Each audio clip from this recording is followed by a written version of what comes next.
Why are some connector terminals bent instead of staying straight? The answer isn't about appearance.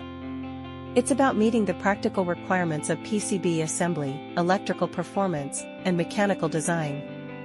In SMT assembly and PCB layout, a properly designed terminal bend helps save space, improve contact stability, and enhance overall connector reliability. Terminal forming is generally divided into two processes: terminal body forming and structural bending.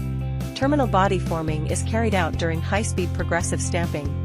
As the copper strip passes through the progressive mold, it undergoes punching, blanking, and one or more precision bending operations to produce the terminal's final three-dimensional geometry, including rolled features and other complex terminal shapes. Structural bending is typically performed after the terminals have been stamped and plated, but before they are inserted into the housing.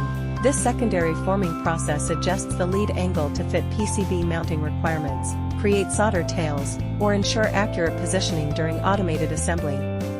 Simply put, terminal body forming is completed inside the progressive stamping mold, while structural bending is a separate downstream operation.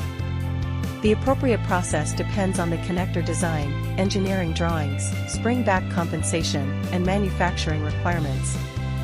For precision connectors, terminal bending involves multiple precision forming stages. Every bend influences dimensional accuracy, contact performance, and ultimately the reliability of the finished connector. At GreenCon, we continuously optimize terminal stamping and precision forming processes to improve manufacturing accuracy and consistency, providing reliable connector solutions for high-density, miniaturized, and high-reliability electronic applications.